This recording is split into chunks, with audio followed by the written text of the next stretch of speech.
Despite already rebutting criticism in several podcasts and articles, re my video, Why Coal Mining is Not Important to Australia at All, I still feel there's plenty of room to continue being stubborn on this matter because I truly believe that everyone needs to agree with me 100% on this issue, which is of course that mining sucks, you've been lied to your whole life, it doesn't do anything for our economy, and it's turning our country into a giant 40-year-old with acne scars that makes the moon jeer. Yes. Now you're the outcast. You are a no-no.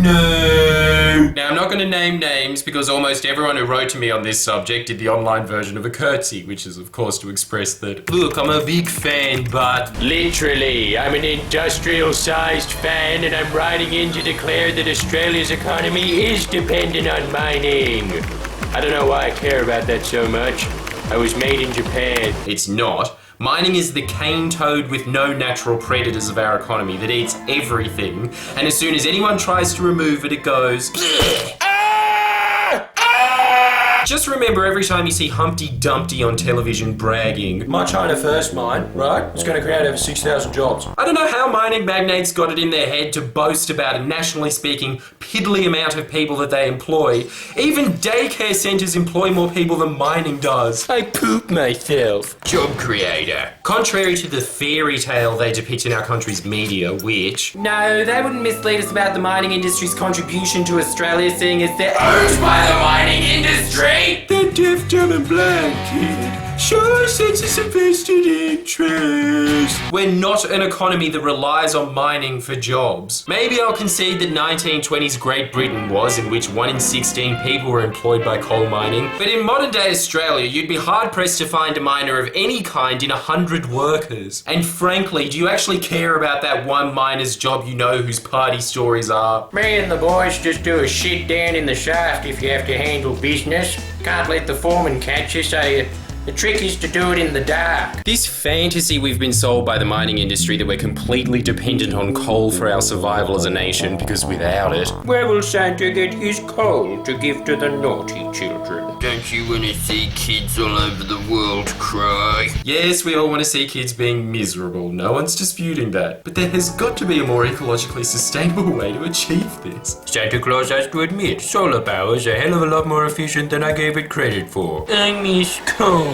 Coal is not our economic saviour. It is 2% of our economy, and the mining industry is 4% of our economy combined. In fact, if Australia's top 10 polluting industries just disappeared tomorrow, 94% of Australia's GDP would survive uninhibited, while our emissions would drop by 40%. And any economist that tells you, well, 6% of the GDP disappearing overnight, no matter how cancerous it is catastrophic.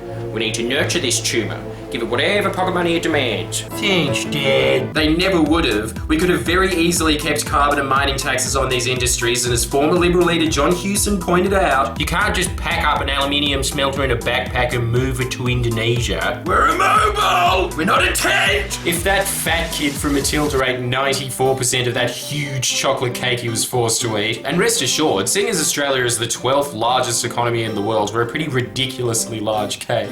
And yeah, we might not get that huge cheer at the end that Bruce enjoyed when he finished it all, but seeing as Australia's GDP is generated from 70% services alone, I think our economy would be just fine without us cheering on a bunch of fat kids to eat that last 6%. We shouldn't be supporting Bruce, we should be mortified, like the kids on the South Park elementary bus who had to watch Cartman wheeze. I can't possibly finish this whole cake.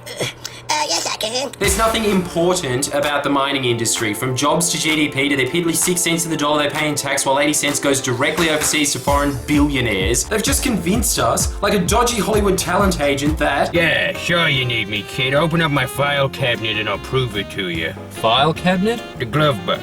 Glove box over there. Not one credible piece of economic research suggests that making deep cuts in emissions by 2050 would cause even a temporary recession, let alone a crash in the economy. Yet we're constantly fed that nonsense from grey suit nobodies you vaguely remember on television mumbling, a carbon tax would destroy the engine that powers this country. Why is there so much exhaust fumes coming out the back? Yeah, it rattles a bit, don't it? But rattles are like purrs, baby, and the smoking's just like a cigarette. It's a smoking cat. Quidditch for pushies. Of course, grey suits from the Lowy group and the IPA are going to say, mining is vital to the economy. They receive the vast bulk of their funding from the mining industry. It's just like when you worked at Hoyt's when you were 15 and your manager said, make sure you ask them if they want to upsize their drink, you little teenage punk.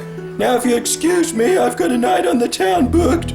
I turned 18 yesterday. Of course you ask the customers. Do you upsize your drink? Lowy Institute economist John Edwards points it out best when he says, as the mining boom fades, it'll become increasingly apparent that what's really changing Australia is not the export of increased quantities of iron ore, coal and natural gas, but the rapid development of Asia as the world's biggest and fastest growing regional economy. Meaning that mining, and remembering that's only 4% of our GDP, has done virtually nothing to ensure that we have the lasting wealth that we all enjoy today. The vast, overwhelming majority of our wealth, where more than 70% of us are employed in services, comes from Gough Whitlam and Paul Keating opening up trading and diplomatic relations with Asia. All the mining industry does is supply China with 1% of its coal and then brags that it's powering the grand dragon of Asia. That and get the Liberal Party elected, which the Liberal Party then makes the mining industry even more powerful, and then the mining industry is in a position to re-elect the Liberal Party once again. It is one of the most perfect examples of a symbiotic relationship we have in nature, where the impressively large anemone will sting all other organisms that stifle her expansion except